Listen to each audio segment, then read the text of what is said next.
ನಮಸ್ಕಾರ ಫ್ರೆಂಡ್ಸ್, ಮತ್ತೆ ನಿಮಗೆ ನನ್ನ ಚಾನೆಲ್ಗೆ ಸ್ವಾಗತ. ಇವತ್ತು ನಾನು ವೃಶ್ಚಿಕ ರಾಶಿಯವರ ಲವ್ ಲೈಫ್ ದಿನಾಂಕ 22ರಿಂದ 31ನೇ ದಿನಾಂಕದವರೆಗೆ ಹೇಗಿದೆ ಅನ್ನೋದ್ರ ಬಗ್ಗೆ ಮಾಹಿತಿನ ನೀಡ್ತಾ ಇದ್ದೀನಿ. ಫ್ರೆಂಡ್ಸ್, ಇದು ರೆಸೊನೇಟ್ ಆದರೆ ನಿಮಗೆ ಮಾತ್ರ ತಗೊಳ್ಳಿ, ಇಲ್ಲಾಂದರೆ ಬಿಟ್ಬಿಡಿ ಅಂತ ನಾನು ಹೇಳ್ತೀನಿ. ಸೊ ನನಗನ್ಸಿದ್ದು ಏನಂದರೆ, ಮುಂಚೆನೇ ನೀವೇನಾದರೂ ವೃಶ್ಚಿಕ ರಾಶಿಯವರು ರಿಲೇಷನ್ಶಿಪ್ಪಲ್ಲಿ ಇದ್ದರೆ, ಯಾರ ಜೊತೆನಾದರೂ ಕನೆಕ್ಟ್ ಆಗಿದ್ದರೆ, ನನಗೆ ನೀವು ಯಾವುದೇ ರಾಶಿಯವ್ರ ಜೊತೆನೂ ಕನೆಕ್ಟ್ ಆಗಿರ್ಬೋದು ಅಂತ ನಂಗೆ ಅನಿಸುತ್ತೆ. ಕಾರ್ಡಲ್ಲಿ ಕೂಡ ತುಂಬ ರಾಶಿಗಳನ್ನ ರೀಪ್ರೆಸೆಂಟ್ ಮಾಡಿತ್ತು. ಮೀನ, ತುಲಾ, ಮಿಥುನ, ಮಕರ, ಕನ್ಯಾ, ಕುಂಭ, ಧನುರಾಶಿ, ಮೇಷ, ವೃಷಭ ಅಥವಾ ಸಿಂಹರಾಶಿಯವ್ರು ಕೂಡ ಆಗಿರ್ಬೋದು. ನಿಮ್ಮದೇ ರಾಶಿ ವೃಶ್ಚಿಕ ರಾಶಿಯವ್ರದವ್ರು ಕೂಡ ಆಗಿರ್ಬೋದು. ಸೊ ನನಗೆ ಒಂದೇ ಪರ್ಟಿಕ್ಯುಲರ್ ಆಗಿ ಅಂತ ಹೇಳೋಕ್ಕಾಗೋದಿಲ್ಲ ಫ್ರೆಂಡ್ಸ್ ಅಂತ ನಾನು ಹೇಳ್ತೀನಿ. ಮೇನ್ಲಿ ವೃಶ್ಚಿಕ ರಾಶಿಯವ್ರಿಗೆ ಫ್ರೆಂಡ್ಸ್, ನೀವು ಸಿಂಗಲ್ಸ್ ಆಗಿದ್ದರೆ ಅವರು ಯಾವುದೇ ರಾಶಿಯಲ್ಲಿ ಇರೋರು ಕೂಡ ಆಗಿರ್ಬೋದು, ಅಥವಾ ನೀವು ರೀಸೆಂಟ್ಲಿ ರಿಲೇಷನ್ಶಿಪ್ಪಲ್ಲಿ ಇದ್ದರೆ ಕಮಿಟ್ ಆಗಿದ್ದರೆ ಖಂಡಿತವಾಗ್ಲೂ ಅವರು ಕೂಡ ಯಾವುದೇ ರಾಶಿಯಲ್ಲಿ ಇರೋರು ಕೂಡ ಆಗಿರ್ಬೋದು, ಅಥವಾ ನಿಮ್ಮದೇ ರಾಶಿ ಕೂಡ ಆಗಿರ್ಬೋದು ಅಂತ ನಾನು ಹೇಳ್ತೀನಿ. ವೃಶ್ಚಿಕ ರಾಶಿಯವ್ರಿಗೆ ನಾನು ಕಾರ್ಡ್ಸ್ನ ಶಫಲ್ ಮಾಡಿದಾಗ ನನಗನ್ಸಿದ್ದು, ಫಸ್ಟ್ ಕಾರ್ಡ್ ನನಗೆ 7 ಆಫ್ ಕಪ್ಸ್ ಬಂದಿದೆ. ಸೊ 7 ಆಫ್ ಕಪ್ಸ್ ಬಂದಿರೋದ್ರಿಂದ ಕೆಲವ್ರಿಗೆ ಡೌಟ್ಸ್ ಕ್ಲಿಯರ್ ಆಗಿದ್ದಾವೆ. ಕೆಲವ್ರಿಗೆ ತುಂಬ ನೀವು ಕಮಿಟ್ ಆಗಿರೋ ವ್ಯಕ್ತಿ ಅಥವಾ ನಿಮಗೆ ಅಪ್ರೋಚ್ ಮಾಡಿರೋ ವ್ಯಕ್ತಿ ಒಳ್ಳೆ ವ್ಯಕ್ತಿ ಇಲ್ಲ ಅಂತ ಟ್ರಸ್ಟ್ ಇಶ್ಯೂಸ್ ಕೂಡ ಇತ್ತು. ಆದರೆ ಇವಾಗ ಗೊತ್ತಾಗಿದೆ ಅವ್ರು ಯಾವ ಥರ ಅಂತ. ಇವಾಗೆಲ್ಲ ಸಾಲ್ವ್ ಕೂಡ ಆಗಿದೆ. ನೀವು ಕಮಿಟ್ಮೆಂಟಲ್ಲೂ ಇದ್ದೀರಾ, ರಿಲೇಷನ್ಶಿಪ್ಪಲ್ಲೂ ಇದ್ದೀರಾ ಅಂತ ನಾನು ಹೇಳ್ತೀನಿ. ಇನ್ನೂ ಕೆಲವರಿಗೆ 7 ಆಫ್ ಕಪ್ಸ್ ರಿಲೇಷನ್ಶಿಪ್ಪಲ್ಲಿ ಇರೋರಿಗೆ ತುಂಬ ಬೋರ್ ಆಗಿದೆ ಈ ರಿಲೇಷನ್ಶಿಪ್ಪಿಂದ ಅಂತ ಅನಿಸುತ್ತೆ. ಇದರಿಂದ ಹೊರಗಡೆ ಹೋಗಬೇಕು ಅನ್ನೋ ಫೀಲಿಂಗ್ ಕೂಡ ತೋರಿಸ್ತಾ ಇದೆ. ನನಗೆ ಗೊತ್ತಿಲ್ಲ ಯಾಕಂತ. ಕೆಲವರಿಗೆ ಮೇ ಬಿ ಸಿಂಗಲ್ಸ್ ಇದ್ದು ಬೋರ್ ಆಗಿರ್ಬೋದು. ನನ್ನ ಲೈಫಲ್ಲಿ ಯಾರೂ ಇಲ್ಲ, ಯಾರೂ ಬರೋದು ಕೂಡ ಇಲ್ಲ ಅಂತ ನಂಗೆ ಅನಿಸುತ್ತೆ ಅಂತ ಫ್ರೆಂಡ್ಸ್ ಜೊತೆ ಶೇರ್ ಮಾಡ್ಕೊಳ್ತಾ ಇರ್ಬೋದು.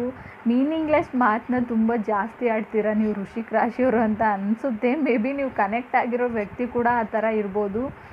ನಿಮ್ಮ ಸಿಚುವೇಶನ್ಗೂ ಅವ್ರು ಹೇಳ್ತಾ ಇರೋ ಅವ್ರ ಕಾನ್ವರ್ಜೇಷನ್ ಅಥವಾ ಅವ್ರ ಮಾತುಗಳಿಗೂ ಸಂಬಂಧನೇ ಇರೋದಿಲ್ಲ.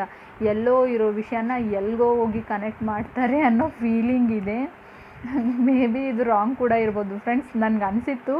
ಸಾರಿ, but Vrishchika ರಾಶಿಯವ್ರಿಗೆ may be second card ನನಗೆ 8 ಆಫ್ ಸ್ಪಾಟ್ಸ್ ಬಂದಿದೆ. ಸೊ ಅದರ್ ಪರ್ಸನ್ಗೆ ನಾನು ಹೇಳಿದ್ದೆ ಡೌಟ್ ಇದೆ. ಮೇ ಬಿ ಅಪ್ರೋಚ್ ಮಾಡಬೇಕು ಅಂತ ಅಂದ್ಕೊಂಡಿರೋರಿಗೆ ಕನ್ಫ್ಯೂಸ್ಡ್ ಸ್ಟೇಟಲ್ಲಿ ಅವ್ರ ಲೈಫಲ್ಲಿ ಬೇರೆ ವ್ಯಕ್ತಿ ಇರ್ಬೋದು ಅಂತ ಅನಿಸುತ್ತೆ ನಿಮಗೆ. ಅದಕ್ಕೋಸ್ಕರ ನೀವು ಅದರ್ ಪರ್ಸನ್ ಜೊತೆ ತುಂಬ ಜಾಸ್ತಿ ಮಾತನಾಡೋದಿಲ್ಲ. ಅವ್ರು ನಿಮ್ಗೆ ಅಪ್ರೋಚ್ ಮಾಡಿದ್ರು, ಇದು ಅದರ್ ಪರ್ಸನ್ ಥಿಂಕಿಂಗ್ ಇರ್ಬೋದು ಅಥವಾ ನಿಮ್ಮ ಥಿಂಕಿಂಗ್ ಇರ್ಬೋದು ಅಂತ ನಾನು ಹೇಳ್ತೀನಿ.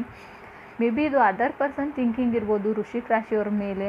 ಮೇ ಬಿ ನಿಮಗೆ ಯಾರೋ ಆಪ್ಷನ್ಸ್ ಇದೆ, ನಿಮ್ಮ ಲೈಫಲ್ಲಿ ಯಾರೋ ಇದ್ದಾರೆ. ಸೊ ನಾನು ಮೂವ್ ಮಾಡಲಾ, ಅಪ್ರೋಚ್ ಮಾಡಲಾ ಅಥವಾ ಬಿಡಲಾ ಅನ್ನೋ ಥರ ಇದೆ ಇದು ಕೆಲವರಿಗೆ ಮಾತ್ರ ಫ್ರೆಂಡ್ಸ್. ಇನ್ನು ಥರ್ಡ್ ಕಾರ್ಡ್ ನನಗೆ ಕ್ವೀನ್ ಆಫ್ ಸ್ಪೋರ್ಟ್ಸ್ ಬಂದಿದೆ. ಕೆಲವ್ರಿಗೆ ಬ್ರೇಕಪ್ ಆಗಿದೆ, ಇನ್ನು ಮುಂದೆ ಕೂಡ ಆಗ್ಬೋದು. ಫೆಬ್ಬಲ್ಲಿ ಕೇರ್ಫುಲ್ ಆಗಿರಿ ವೃಶ್ಚಿಕ ರಾಶಿಯವರು. ಅಥವಾ ನೀವು ಕನೆಕ್ಟ್ ಆಗಿರೋ ವ್ಯಕ್ತಿ ಕ್ರಾಸ್ ವಾಚರ್ ಆಗಿದ್ದರೆ ಮೇ ಬಿ ನೀವು ಯಾವುದೇ ರಾಶಿನಲ್ಲಿರ್ರಿ, ಮೇ ಬಿ ವೃಶ್ಚಿಕ ರಾಶಿಯವರು ಆ ಥರ ಮಾಡ್ಬೋದು, ನಿಮಗೆ ಕಟ್ ಮಾಡ್ಬೋದು ಲೈಫಿಂದ ಅಂತ ಹೇಳ್ತೀನಿ. ಬ್ರೇಕಪ್ ಆಗ್ಬೋದು. ಮೇ ಬಿ ಅವರಿಗೆ ಬೇರೆ ಚೆನ್ನಾಗಿರೋ ಆಪ್ಷನ್ ಸಿಕ್ಕಿರ್ಬೋದು. ಕೆಲವರಿಗೆ ಅದರ್ ಪರ್ಸನಿಗೆ ಕೂಡ ನಿಮಗಿಂತ ಚೆನ್ನಾಗಿರೋ ವ್ಯಕ್ತಿ, ಅದರ್ ಪರ್ಸನ್ ತುಂಬ ಒಳ್ಳೆ ವ್ಯಕ್ತಿ ಸಿಕ್ಕಿರ್ಬೋದು ಅವ್ರ ಲೈಫಲ್ಲಿ. ಆಗಲೇ ಹೇಳಿದೆ ನಾನು, ಬೋರ್ ಫೀಲಿಂಗ್ ಇದೆ ಅಂತ, ಅದಕ್ಕೆ ಇದಕ್ಕೆ ಸಿಂಕ್ ಆಗ್ತಾ ಇದೆ. ಮೇ ಬಿ ವೃಶ್ಚಿಕ ರಾಶಿಯವರು ನೀವು ಕೂಡ ನಿಮಗೆ ಕೂಡ ಯಾರಾದರೂ ಬೇರೆ ವ್ಯಕ್ತಿ ಸಿಕ್ಬಿಟ್ಟು ನೀವು ಅವ್ರನ್ನ ಕಟ್ ಮಾಡ್ತಾ ಇರ್ಬೋದು. ಬ್ರೇಕಪ್ ಬೇಕಂತಲೇ ಇಶ್ಯೂಸ್ನ ಕ್ರಿಯೇಟ್ ಮಾಡಿ, ಜಗಳಗಳನ್ನ ಕ್ರಿಯೇಟ್ ಮಾಡಿ ಹೊರಗಡೆ ಬರಬೇಕು ಅಂತ ಆ ಸಿಚುವೇಶನ್ನ ನೀವೇ ಕ್ರಿಯೇಟ್ ಮಾಡ್ತಾ ಇರ್ಬೋದು ಅಂತ ನಂಗೆ ಅನಿಸುತ್ತೆ ಕೆಲವರಿಗೆ ವೃಶ್ಚಿಕ ರಾಶಿಯವರು. ಇನ್ನು ನಾನು ಫೋರ್ತ್ ಕಾರ್ಡ್ ನನಗೆ ಮೂನ್ ಕಾರ್ಡ್ ಬಂದಿದೆ. ಸೊ ಆಗಲೇ ಹೇಳಿದ್ದೀನಿ ನಾನು, ಮೂನ್ ಕಾರ್ಡ್ ಬಂದರೆ ತುಂಬ ಸೀಕ್ರೆಟ್ಸ್ ಇವೆ ನಿಮ್ಮ ಮಧ್ಯೆ, ತುಂಬ ಟ್ರಸ್ಟ್ ಇಶ್ಯೂಸ್ನೂ ಇವೆ, ತುಂಬ ನಂಬಿಕೆ ಪ್ರಶ್ನೆ ಇದೆ ಇಲ್ಲಿ. ಇಂಬ್ಯಾಲೆನ್ಸ್ ಎನರ್ಜಿ ಅಂತ ಹೇಳ್ತೀನಿ. ತುಂಬ ಡೌಟ್ಸ್ ನಿಮ್ಮ ಮೇಲೆ, ಅವ್ರಿಗೆ ಡೌಟ್ಸ್, ನೀವು ಕನೆಕ್ಟ್ ಆಗಿರೋ ಪರ್ಸನ್ಗೆ ವೃಶ್ಚಿಕ ರಾಶಿಯವ್ರ ಮೇಲೆ ಡೌಟ್ಸ್. ಏನೋ ಡೌಟ್ಸು, ನೀವೇನೋ ಮ್ಯಾನಿಪುಲೇಟ್ ಮಾಡ್ತಾ ಇದ್ದೀರಾ, ಯಾವುದೂ ಒಪ್ಕೊಳ್ಳೋದಿಲ್ಲ, ಯಾವುದೂ ಸತ್ಯ ಹೇಳೋದಿಲ್ಲ. ನನ್ನ ಹತ್ರ ಒಂದು ವಿಷಯ ಹೇಳಿದರೆ ಇನ್ನೊಬ್ರ ಹತ್ರ ಅದನ್ನೇ ಇನ್ನೊಂದು ಥರ ಹೇಳೋದು, ಅದನ್ನು ಮ್ಯಾನಿಪುಲೇಟ್ ಮಾಡಿ ಹೇಳೋದು.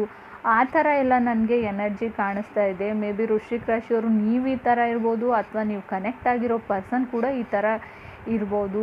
ಮೇ ಬಿ ನೀವು ಕನ್ಫ್ಯೂಷನ್ಸಲ್ಲಿ ಇರ್ತೀರಾ ಅಂತ ನಂಗೆ ಅನಿಸುತ್ತೆ. ನೀವು ರಿಲೇಷನ್ಶಿಪ್ಪಲ್ಲಿ ಇದ್ದರೂ ಕೂಡ ನಿಮಗೆ ಅವಾಗವಾಗ ಅನಿಸುತ್ತೆ, ನನಗೆ ಬೇಕಿತ್ತಾ ಇದು ಅಂತ, ಎಷ್ಟು ಚೆನ್ನಾಗಿದ್ದೆ ನಾನು ಸಿಂಗಲ್ಸ್ ಇರುವಾಗ ಅಂತ ಆ ಥರ ಫೀಲಿಂಗ್ಸ್ ಇದೆ ಕೆಲವರಿಗೆ. ಮೇ ಬಿ ನೀವು ಕನೆಕ್ಟ್ ಆಗಿರೋ ವ್ಯಕ್ತಿ ಕೂಡ ಈ ಥರ ಯೋಚನೆ ಮಾಡ್ತಿರ್ಬೋದು ಅಂತ ನಾನು ಹೇಳ್ತೀನಿ. ಮೂನ್ ಕಾರ್ಡ್ ಹೇಳ್ದಾಗೆ ತುಂಬ ಮೂಡಿ ಆಗಿರೋ ಎನರ್ಜಿ ಇದು. ಮೂಡೆಲ್ಲ ಸ್ವಿಂಗ್ ಆಗ್ತಾ ಇರುತ್ತೆ. ಮೇ ಬಿ ಇದು ನಿಮಗೆ ಹೇಳ್ತೀನಿ, ಮೂನ್ ಕಾರ್ಡ್ ಕೆಲವೊಮ್ಮೆ ವಾಟರ್ ಸೈನ್ನ ರೀಪ್ರೆಸೆಂಟ್ ಮಾಡುತ್ತೆ. ಮೂನ್ ಕಾರ್ಡ್ ಕೆಲವೊಮ್ಮೆ ಕಟಕ, ನಿಮ್ಮದೇ ಕಾರ್ಡು ವೃಶ್ಚಿಕ ಅಥವಾ ಮೀನ ರಾಶಿನ ರೀಪ್ರೆಸೆಂಟ್ ಮಾಡುತ್ತೆ. ನಾನು ಸ್ಟ್ರಾಂಗಾಗಿ ಹೇಳೋದು, ವೃಶ್ಚಿಕ ಅಥವಾ ಕಟಕ ರಾಶಿನ ಮೂನ್ ಕಾರ್ಡ್ ರೀಪ್ರೆಸೆಂಟ್ ಮಾಡುತ್ತೆ. ನಿಮ್ಮ ಕಾರ್ಡ್ ಶಫಲ್ ಮಾಡಿದಾಗ ಖಂಡಿತವಾಗ್ಲೂ ನೀವು ಇಲ್ಲಿ ಬಂದಿರ್ತೀರ. ಸೊ ಅದಕ್ಕೆ ನನಗೆ ಮೂನ್ ಕಾರ್ಡ್ ಬಂದಿದೆ ಅಂತ ನಾನು ಹೇಳ್ತೀನಿ. ಕೆಲವ್ರಿಗೆ ನನಗನ್ಸುತ್ತೆ ಫೋರ್ತ್ ಕಾರ್ಡ್ ನನಗೆ 3 ಆಫ್ ವಾಂಡ್ಸ್ ಬಂದಿದೆ. ಮೇ ಬಿ ಕೆಲವ್ರಿಗೆ ಯಾರೋ ವೇಟ್ ಮಾಡ್ತಾ ಇದ್ದಾರೆ ನಿಮಗೋಸ್ಕರ, ವೃಶ್ಚಿಕ ರಾಶಿಯವ್ರಿಗೆ ಅಪ್ರೋಚ್ ಮಾಡಬೇಕು ಅಂತ, ಅಥವಾ ನೀವು ಅದರ್ ಪರ್ಸನ್ಗೆ ವೇಟ್ ಮಾಡ್ತಾ ಇದ್ದೀರಾ ಸರಿಯಾದ ಟೈಮಿಗೆ. ಇನ್ನೂ ಕೆಲವ್ರಿಗೆ ನಾನು ಹೇಳ್ತೀನಿ, ಇಂಟ್ರೆಸ್ಟ್ ಕಮ್ಮಿ ಆಗಿಬಿಟ್ಟಿದೆ ಈ ರಿಲೇಷನ್ಶಿಪ್ಪಲ್ಲಿ. ಮೊದಲು ನಿಮ್ಗೆ ಇಷ್ಟ ಆಗ್ತಿರೋ ವ್ಯಕ್ತಿ ಇವಾಗ ಯಾಕೋ ಇಷ್ಟ ಆಗ್ತಿಲ್ಲ, ನಿಮಗೆ ಬೇರೆ ಯಾರೋ ಇಷ್ಟ ಆಗ್ತಿರ್ಬೋದು. ಇದು ಅದರ್ ಪರ್ಸನ್ ಫೀಲಿಂಗ್ ಇರ್ಬೋದು ವೃಶ್ಚಿಕ ರಾಶಿಯವ್ರ ಮೇಲೆ, ಅಥವಾ ವೃಶ್ಚಿಕ ರಾಶಿಯವ್ರದ್ದು ಥಾಟ್ ಇರ್ಬೋದು ಅದರ್ ಪರ್ಸನ್ ಮೇಲೆ. ಮುಂಚೆ ನನಗೆ ಎಷ್ಟು ಚೆನ್ನಾಗಿ ಅನ್ನಿಸ್ತಾ ಇತ್ತು, ಇವಾಗ ಯಾಕೋ ಇಂಟ್ರೆಸ್ಟ್ ಇಲ್ಲ, ನನಗೆ ಯಾರೋ ಇನ್ನೊಬ್ಬರು ಅದರ್ ಪರ್ಸನ್ ಥರ್ಡ್ ಪಾರ್ಟಿ ಇಷ್ಟ ಆಗ್ತಾ ಇದ್ದಾರೆ ಅನ್ನೋ ಫೀಲಿಂಗ್ಸ್ ಇದೆ ಅಂತ ನಂಗೆ ಅನಿಸುತ್ತೆ ಫ್ರೆಂಡ್ಸ್. ನೋಡಿ, ನೀವು ರಿಲೇಷನ್ಶಿಪ್ಪಲ್ಲಿ ಇದ್ದರೂ ಕೂಡ ಕೆಲವ್ರಿಗೆ ಬೋರ್ ಆಗಿದೆ ಅಂತ ನಿಮ್ಗೆ ಅನ್ನಿಸ್ತಿದ್ರೆ ಅವ್ರನ್ನ ಬಿಟ್ಬಿಡಿ ಫ್ರೀಯಾಗಿ ಅಂತ ನಾನು ಹೇಳ್ತೀನಿ. ವೃಶ್ಚಿಕ ರಾಶಿಯವರು ನಿಮಗೂ ಕೂಡ ಕೆಲವರಿಗೆ ನಾನು ಹೇಳ್ತೀನಿ, ಬೋರ್ ಆಗ್ತಾ ಇದೆ ಅಂದರೆ ನೀವು ಮತ್ತೆ ನೆಕ್ಸ್ಟ್ ವ್ಯಕ್ತಿ ಜೊತೆ ಕನೆಕ್ಟ್ ಆದರೂ ಕೂಡ ಸ್ವಲ್ಪ ದಿನ ಆದಮೇಲೆ ಬೋರ್ ಆಗಿಬಿಡುತ್ತೆ. ಸೊ ಯಾವಾಗಲೂ ಮೈಂಡ್ನ ಸ್ಟೇಬಲ್ ಆಗಿ ಇಟ್ಕೊಳ್ಬೇಕು ಅಂತ ನಾನು ಹೇಳ್ತೀನಿ. ಈ ಥರ ಯೋಚನೆ ಮಾಡೋದು ಕೂಡ ತಪ್ಪು ಅಂತ ಕೂಡ ನಾನು ಹೇಳ್ತೀನಿ ಕೆಲವರಿಗೆ. ಇನ್ನು ಕೆಲವ್ರಿಗೆ ಏನೂ ಮಾಡೋಕ್ಕಾಗಲ್ಲ, ನಮ್ಮ ಹ್ಯಾಬಿಟ್ ಅದು, ನಾವು ಇರೋದೇ ಹೀಗೆ, ನಾವು ಚೇಂಜ್ ಆಗೋಕ್ಕಾಗಲ್ಲ ಅನ್ನೋ ರೀಸನ್ ಕೂಡ ನಾನು ಹೇಳ್ತೀನಿ ಇಲ್ಲಿ. 3 ಆಫ್ ವಾಂಡ್ಸ್ ಅದನ್ನು ನಂಗೆ ಹೇಳ್ತಾ ಇದೆ. ನಿಮ್ಮ ಫ್ರೆಂಡ್ಸ್ ಕೂಡ ಹೇಳಿದ್ದಾರೆ, ಇದು ನೀವು ಫ್ರೆಂಡ್ಸ್ ಜೊತೆ ಶೇರ್ ಮಾಡಿದಾಗ ನನಗೆ ಬೋರ್ ಆಗಿದೆ ಅಂತ. ನೀವು ನಿಮ್ಗೆ ಅಂದಿರ್ಬೋದು, ಏನು ನೀನು ಮೀನಿಂಗ್ಲೆಸ್ ಮಾತುಗಳನ್ನೆಲ್ಲ ಆಡ್ತೀಯ, ಆ ಥರ ಎಲ್ಲ ಥಿಂಕ್ ಮಾಡ್ಬಾರ್ದು ಅಂತ ನಿಮಗೆ ಯಾರಿಂದನೋ ಚೆನ್ನಾಗಿ ಉಗಿಸ್ಕೊಂಡಿದ್ದೀರಾ ಅಂತ ಕೂಡ ನನಗೆ ಕಾರ್ಡಲ್ಲಿ ಶೋ ಆಗ್ತಾ ಇದೆ. ಇದು ಅದರ್ ಪರ್ಸನಿಗೆ ಕೂಡ ಆಗಿರ್ಬೋದು ಅಂತ ನಾನು ಹೇಳ್ತೀನಿ. 5th ಕಾರ್ಡ್ ನನಗೆ 5 ಆಫ್ ವಾಂಡ್ಸ್ ಬಂದಿದೆ. ಸೊ ವಾಂಡ್ಸ್ ಮತ್ತೆ ಬಂದಿರೋದ್ರಿಂದ ಅದರ್ ಪರ್ಸನ್ಗೆ ತುಂಬ ಸಾಕಾಗಿದೆ ಈ ರಿಲೇಷನ್ಶಿಪ್ಪಲ್ಲಿ, ಅಥವಾ ವೃಶ್ಚಿಕ ರಾಶಿಯವರು ನಿಮಗೂ ಸಾಕಾಗಿದೆ ತುಂಬ.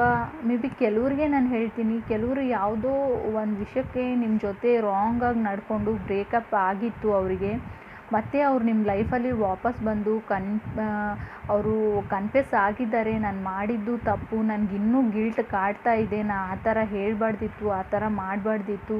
ಸೊ ಅವರು ತುಂಬ ಸಾರಿ ಫೀಲಿಂಗ್ ಮಾಡ್ತಾ ಇದ್ದಾರೆ ಅಂತ ನಂಗೆ ಅನಿಸುತ್ತೆ. ಇನ್ನೂ ಕೆಲವರು ತುಂಬ ಸ್ಮಾರ್ಟಾಗಿ ಥಿಂಕ್ ಮಾಡ್ತಾ ಇದ್ದಾರೆ. ಸೊ ನಾನು ಸಾರಿ ಕೇಳಿಬಿಟ್ಟು ಇದನ್ನು ನನ್ನ ರಿಲೇಷನ್ಶಿಪ್ನ ಕಂಟಿನ್ಯೂ ಮಾಡಿಬಿಡೋಣ ಅಂತ ಅನ್ನೋ ಥರ ಇದೆ. ಕೆಲವ್ರಿಗೆ ಮೇ ಬಿ ಅದರ್ ಪರ್ಸನ್ ಈ ಥರ ಇರ್ಬೋದು, ಅಥವಾ ವೃಶ್ಚಿಕ ರಾಶಿಯವರು ನೀವೇ ಈ ಥರ ಇದ್ದಿರ್ಬೋದು ಫ್ರೆಂಡ್ಸ್. ತುಂಬ ಕನ್ಫ್ಯೂಸ್ಡ್ ಸ್ಟೇಟ್ ಕಾಣ್ತಾ ಇದೆ ಇಲ್ಲಿ ನನಗೆ. ತುಂಬ ಕನ್ಫ್ಯೂಷನ್ಸ್ ಇವೆ, ಕನ್ಫ್ಲಿಕ್ಟ್ ಕೂಡ ಇದೆ. ಯಾವ ಥರ ಅಂದರೆ, ಸೊ ನಾನು ಇವ್ರ ಜೊತೆ ಯಾಕೆ ರಿಲೇಷನ್ಶಿಪ್ಪಲ್ಲಿ ಇದ್ದೀನಿ, ನನಗೆ ತುಂಬ ಆಪ್ಷನ್ಸ್ ಇತ್ತು ಲೈಫಲ್ಲಿ, ಎಲ್ಲ ಬಿಟ್ಬಿಟ್ಟು ನಿಮ್ಮ ಹಿಂದೆ ಬಂದಿದ್ದೀನಿ ಅನ್ನೋ ಥರ ಇದೆ. ವೃಶ್ಚಿಕ ರಾಶಿಯವರು ಮೇ ಬಿ ಇದು ನಿಮಗೆ ಈ ಥರ ಅನ್ನಿಸ್ತಾ ಇರ್ಬೋದು, ಅಥವಾ ನಿಮ್ಮ ಬಗ್ಗೆ ಅದರ್ ಪರ್ಸನ್ಗೆ ಈ ಥರ ಅನ್ನಿಸ್ತಾ ಇರ್ಬೋದು, ನಾನು ಯಾಕಪ್ಪ ಈ ವ್ಯಕ್ತಿ ಜೊತೆ ರಿಲೇಷನ್ಶಿಪ್ಪಲ್ಲಿ ಇದ್ದೀನಿ, ಕಮಿಟ್ ಆಗಿದ್ದೀನಿ, ನನಗೆ ತುಂಬ ಆಪ್ಷನ್ಸ್ ಇತ್ತು ಲೈಫಲ್ಲಿ ಅಂತ ಅದರ್ ಪರ್ಸನ್ ಥಿಂಕಿಂಗ್ ಕೂಡ ಇರ್ಬೋದು. ಯಾರೋ ಸ್ಮಾರ್ಟಾಗಿ ಥಿಂಕ್ ಮಾಡ್ತೀರಾ ನಿಮ್ಮ ಬಗ್ಗೆ, ಎಲ್ಲದಕ್ಕೂ ನಿಮ್ಮ ಲಾಭನ ನೋಡ್ತೀರಾ ನೀವು. ವೃಶ್ಚಿಕ ರಾಶಿಯವರು ನೀವಾಗಿರ್ಬೋದು, ಅಥವಾ ನೀವು ಕನೆಕ್ಟ್ ಆಗಿರೋ ವ್ಯಕ್ತಿ ಆಗಿರ್ಬೋದು. ಯಾವುದೇ ಕೆಲಸ ಮಾಡಲಿ, ಯಾವುದೇ ಸಿಚುವೇಶನ್ ಇರಲಿ, ಹಾಗೆ ಮಾಡೋದ್ರಿಂದ ನನಗೇನು ಲಾಭ, ಇದನ್ನು ನಾನು ಹೇಳೋದ್ರಿಂದ ನನಗೇನು ಯೂಸು, ಆ ಥರ ತೋರಿಸ್ತಾ ಇದೆ ನನ್ನ ಕಾರ್ಡಲ್ಲಿ. ತುಂಬ ಆ ಥರ ಯೋಚನೆ ಮಾಡ್ತೀರಾ ನೀವು. ಸೊ ಲೈಫಲ್ಲಿ ಕೆಲವು ಕೆಲಸಗಳಿಗೆ ನಾವು ನಡ್ಕೊಳ್ಳೋ ರೀತಿಗೆ ಯಾವುದೇ ರೀತಿಯಾದ ಬೆನಿಫಿಟ್ ನಮಗಿರೋದಿಲ್ಲ ಫ್ರೆಂಡ್. ಅದು ಒಂದು ನಮ್ಮ ವ್ಯಕ್ತಿತ್ವನ ರೀಪ್ರೆಸೆಂಟ್ ಮಾಡುತ್ತೆ. ಸೊ ನಾವು ಹೇಗೆ ಕಾಣ್ತೀವಿ ಬೇರೆಯವ್ರಿಗೆ ಅನ್ನೋದು ಕೂಡ ಹೇಳುತ್ತೆ. ಇನ್ನೂ ಕೆಲವ್ರಿಗೆ ನಾನು ಹೇಳ್ತೀನಿ, ತುಂಬ ಇನ್ನೋಸೆನ್ಸ್ ಇದ್ದೀರಾ ವೃಶ್ಚಿಕ ರಾಶಿಯವರು ನೀವು. ತುಂಬ ಸೆನ್ಸಿಟಿವ್ ಹಾರ್ಟ್, ಸೆನ್ಸಿಟಿವ್ ಮೈಂಡ್ ಇದೆ ನಿಮಗೆ. ಯಾರಾದರೂ ಏನಾದರೂ ಹೇಳಿಬಿಟ್ರೆ ನಿಮಗೆ ಅದನ್ನು ತುಂಬ ಮನಸ್ಸಿಗೆ ಹಚ್ಕೊಳ್ತೀರಾ ಅಂತ ನಾನು ಹೇಳ್ತೀನಿ. ನನ್ನ ಮಾಹಿತಿ ಇಷ್ಟ ಆಗಿದ್ದರೆ ನೀವು ನಮ್ಮ ಚಾನಲ್ಗೆ ಸಬ್ಸ್ಕ್ರೈಬ್ ಮಾಡಿ.